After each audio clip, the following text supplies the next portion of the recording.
Le paradis est où je me trouve sur terre.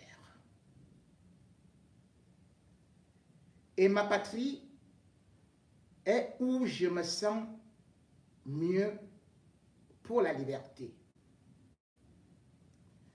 C'est ce qu'a écrit Voltaire dans son livre intitulé « Le siècle de Louis XIV », publié en 1751. Et cette patrie, cette terre où nous sommes nés, nous a été donnée par Dieu. Personne n'a choisi de naître là où il est né. Personne n'a choisi de devenir africain, américain, européen. Personne n'a choisi de naître camerounais, gabonais, ivoirien, sénégalais, tchadien, congolais et que sais-je encore. Notre pays et notre patrie sont quelque chose qui est lié à nous, comme le cordon ombilical d'un bébé qui est lié à sa maman. Et chacun a toujours envie de se dire qu'il va rentrer au pays. Tout le monde peut voyager. Tout le monde peut aller travailler. Mais en fin de compte, chacun voudrait toujours être enterré à côté de ses ancêtres. Là où il est né, là où Dieu a fait qu'il naisse. Aussi a-t-on vu l'artiste Valsero, qui est parti du Cameroun après avoir passé du temps en prison, s'écriait qu'il était frappé d'apatridie, c'est-à-dire apatride, qu'il n'avait plus de patrie. Beaucoup ont ri, beaucoup ont applaudi, se disant c'est bien fait pour lui. Mais combien de Camerounais se trouvent dans cette situation ô combien honteuse, à savoir que certains qui ont un petit pouvoir décident de vous arracher de votre terre, des terres de vos ancêtres, et de décider que vous n'êtes plus Camerounais, défiant même les règles de la loi. Et ceux qui sont frappés ainsi n'ont commis aucun délit. Ils ont juste, au nom de la démocratie, revendiqué leurs droits, revendiqué la liberté, revendiqué la justice sociale, revendiqué justement le bonheur pour tous, dénoncer les détournements de fonds. Cela, normalement, c'est eux qui devraient être frappés du sceau de grands patriotes. Mais au Cameroun, c'est ceux qui volent, qui se disent patriotes, parce qu'ils peuvent puiser dans les caisses de l'État de façon impunie. Et surtout, il suffit juste que chacun puisse acheter un morceau de tissu RDPC avec la photo de Paul Biya, prendre une carte du parti au pouvoir, le RDPC, et dire Paul Biya, oyez, et hop, le tour est joué. On l'appelle patriote. La démocratie se nourrit de l'opposition. La démocratie se nourrit de divers points de vue qui permettent que le pays puisse évoluer. Nul ne peut se prévaloir plus patriote que n'importe qui. Nul ne peut prétendre aimer le pays plus que n'importe qui. Parce que ce pays est le fruit qui nous a été donné par Dieu pour partager. Comme au jardin d'Éden. Comment comprendre donc que certains en face d'une nation, une propriété privée, où ils peuvent priver les autres qui ne sont pas d'accord avec eux de leur droit, d'avoir ne serait-ce qu'une carte d'identité nationale, d'avoir un passeport et de décréter que tel ne peut plus mettre pied au pays. Et puis, cette jeunesse avilie, cette jeunesse esclavagisée, cette jeunesse qui a perdu tous ses repères, encourage cela en disant, oui, il a cherché.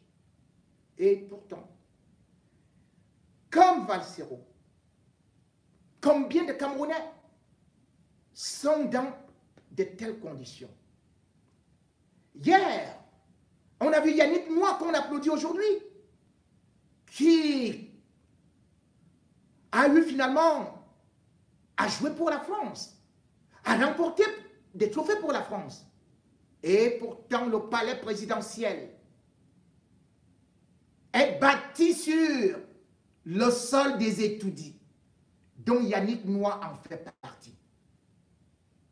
Mais, selon les lois camerounaises, Yannick Noah n'est pas camerounais, n'a pas droit au passeport camerounais.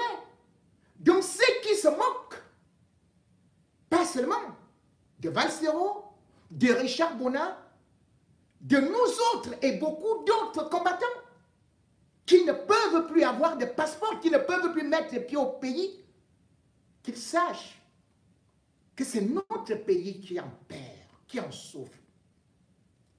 Parce que les talents, la matière première, c'est d'abord ces grandes forces vives qu'on exclut d'un pays.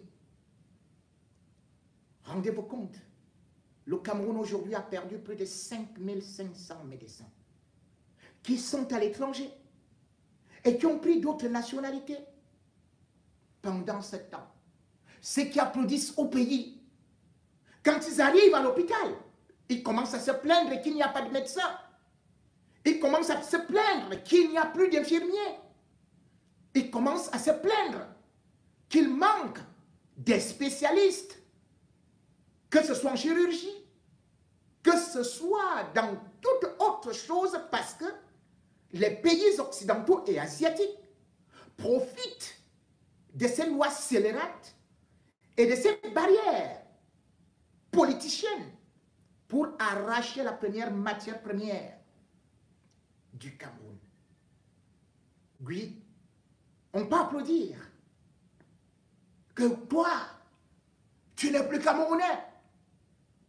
Mais comment comprendre que le Cameroun, qui chasse ses enfants, soit encore capable de désigner comme ambassadeur itinérant Roger Mila.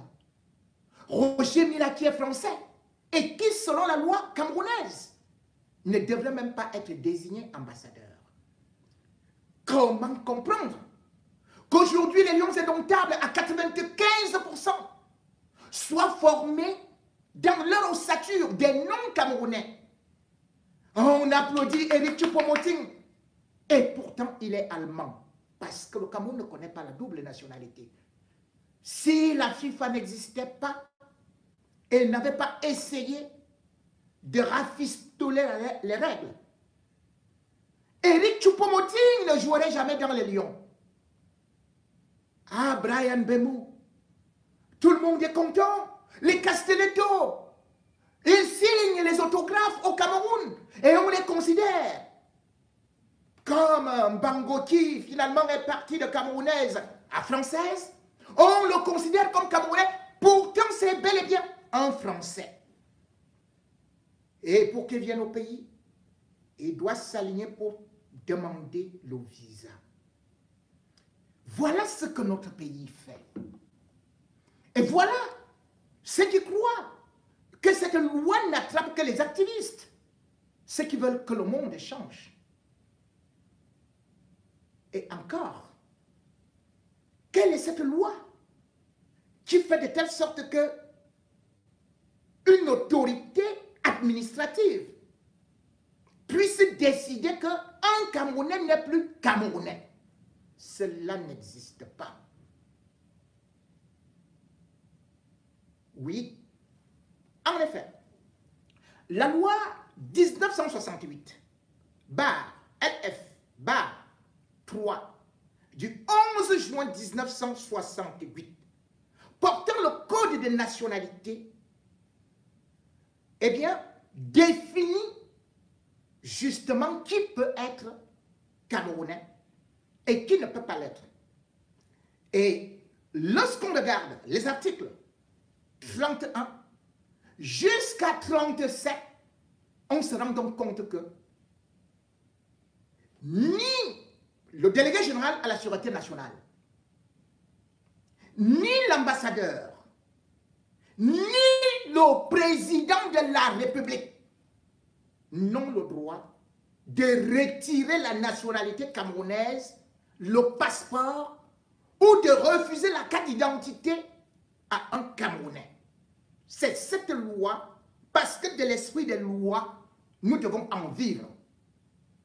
On ne peut pas inventer des lois subitement contre les activistes, puisque l'article 31 de cette loi de 1968 dit effectivement que peut perdre sa nationalité un Camerounais adulte qui, de façon volontaire, est parti acquérir une autre nationalité étrangère. Donc ça, c'est le premier cas d'espèce. Or, est-ce que ces gens qu'on appelle activistes sont partis prendre une autre nationalité? Non. Journalistes, ingénieurs et tout le reste, ils ne sont pas partis prendre une autre nationalité. Bien au contraire, lorsqu'ils manifestent, que ce soit à Paris, à Berlin, à Washington et partout à travers le monde, ils vont à la préfecture de police et déclarent leur manifestation comme étant camerounais. Comment comprendre donc qu'on puisse se lever un beau matin, leur dire qu'ils ne sont plus camerounais? En vertu de quel article? Puisque la loi prévoit ce qu'on appelle la répudiation. Et là, on peut aller dans le domaine de ce qu'on appelle l'article 31 alinéa B, qui le dit. La répudiation peut venir de façon volontaire, c'est-à-dire, par exemple moi-même, par exemple une femme, par exemple n'importe qui décide qu'il ne veut plus être camerounais, mais cependant choisit une autre nationalité qui peut être gabonaise, qui peut être française, qui peut être en... Bref, il ne veut plus entendre parler du Cameroun. Mais cependant, il doit introduire ce qu'on appelle une requête auprès des autorités compétentes qui sont d'abord soit le magistrat, soit une juridiction compétente. À défaut de ça, s'il est à l'étranger, il doit saisir les services consulaires et diplomatiques. Et tant qu'il n'a pas reçu la nationalité d'un autre pays, on ne peut pas parler de répudiation. Parce que c'est à partir de ce document qu'il a reçu une autre nationalité et qu'il ne veut plus de la nationalité camerounaise qu'on parle de la répudiation. Et ça, c'est l'article 37. Lorsqu'on essaie de voir maintenant les autres schémas, ceux qui peuvent applaudir aujourd'hui qu'on peut répudier ou alors pratiquement on peut vous enlever une nationalité camerounaise, on peut vous refuser un passeport, on peut vous refuser une carte d'identité. Ça n'existe pas. C'est illégal. Et personne ne peut prouver le contraire. Paul Biya lui-même ne peut pas tenter de le faire. Pourquoi? Parce que seul, et il y a un seul cas d'espèce qui est prévu. Pour que vous perdiez votre nationalité, c'est-à-dire que pratiquement on vous destitue de votre nationalité, et il faudrait que la justice camerounaise, le chef de l'État, puisse prendre un décret en se basant sur des principes légaux. Ce qui veut dire que ça ne concerne qu'un seul cas, les étrangers. Les étrangers qui sont venus acquérir la nationalité camerounaise. Cela veut dire par exemple que vous êtes Gabonais de naissance, ou votre père, vous êtes peut-être français, vous êtes peut-être italien, espagnol, allemand, hongrois, tout ce que vous voulez.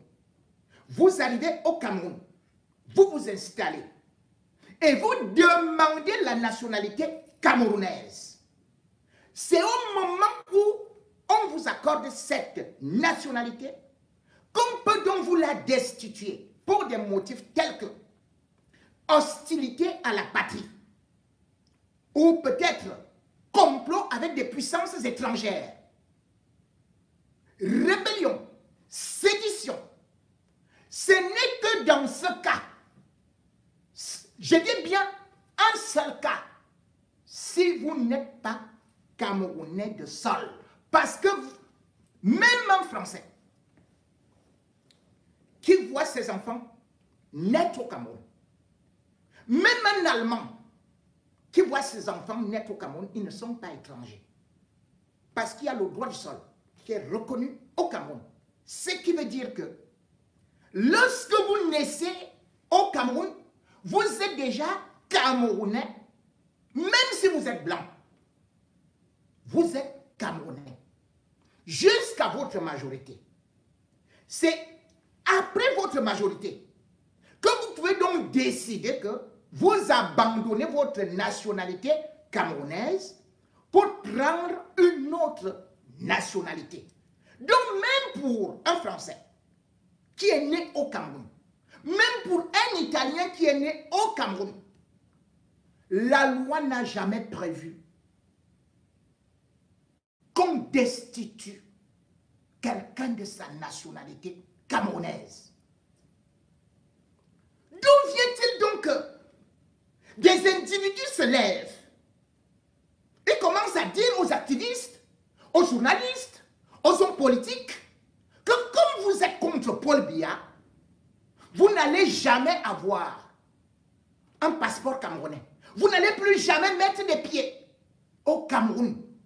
Où sont vos terres? Où est votre maison? Où vous avez grandi? Donc ils en font du Cameroun le domicile privé de leurs parents. Ou alors une terre de 475 000 km² qu'ils ont acheté pour eux, rien que pour eux, et où ils peuvent exclure tout le monde, comme à peu près Jean-Pierre Moubelinga qui disait à Nouma, j'irai acheter tout ton village, les cimetières et tout. Mais il ne peut pas acheter sa nationalité parce qu'il est Camerounais de nature, de naissance. C'est la loi. Alors, qu'est-ce qui se passe? Certains activistes, ou alors la quasi-totalité, aujourd'hui se retrouvent sans passeport. Parce que quand ils arrivent dans une représentation diplomatique, On sort d'abord une liste. Mais cependant, on ne vous dit pas de ne pas demander le passeport. Vous payez les frais. Ils font semblant d'instruire le dossier. Et, en fin de compte, ils vous disent que vous ne pouvez malheureusement pas obtenir votre passeport. Rapprochez-vous des services des frontières, de la délégation générale à la sûreté nationale. Seigneur, vous prenez l'argent de quelqu'un. Vous escroquez un Camerounais. Vous ne remboursez même pas cet argent. Et vous lui demandez d'aller voyager sans passeport. Pour aller au Cameroun, aller se renseigner auprès de la délégation générale à la sûreté nationale. Sans passeport. Mais soyons sérieux. Lorsque vous applaudissez ça, est-ce que vous savez ce que ça va donner plus tard? Et c'est vous qui dites que vous ne voulez pas les boycotts. On boycotte un Camerounais qui n'a plus la capacité, il n'a plus le droit de mettre pied dans son pays. Mais vous voulez que les ministres du Cameroun viennent se soigner ici. Vous voulez que Paul Biya et sa famille viennent se soigner ici, viennent loger dans des hôtels.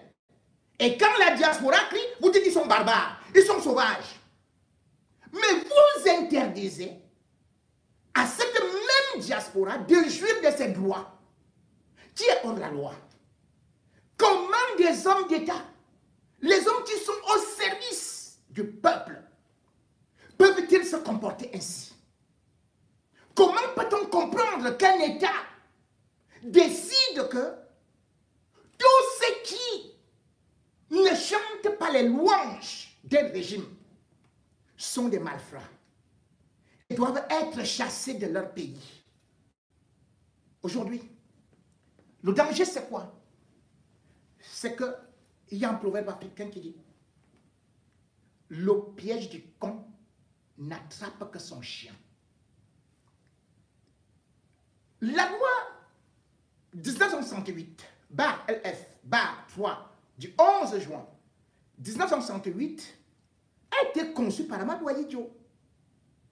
Et cette loi, c'était justement pour éviter que des activistes politiques puissent rapidement venir au Cameroun, puissent se présenter. C'est là même qui ont demandé, revendiqué l'indépendance du Cameroun. Ceux-là ont été enterrés à l'étranger. Savez-vous où a été enterré Félix Moumié? Ah oui, les corps des Camerounais qui demandaient l'indépendance sont encore dans des cimetières en Guinée. Et finalement, Amadou Ahidjo, lui-même, qui a créé cette loi, qu'est-ce qui s'est passé? Lui-même est mort à Dakar, au Sénégal. Il a été enterré à l'étranger. Son épouse, qui était la première dame, elle a été enterrée à l'étranger. Sa fille, médecin, oui, qui était adorée, comme beaucoup de Camerounais applaudissent aujourd'hui Brenda, elle a été enterrée à l'étranger. Paul Biya, 90 ans. Combien de temps lui reste-t-il? Et demain, quand on verra que celui qui viendra après lui va demander même qu'on déterre peut-être sa dépouille pour aller jeter au fleuve, que tous ces enfants que vous êtes en train d'adorer aujourd'hui, que tous les ministres qui sont en train d'être applaudis aujourd'hui,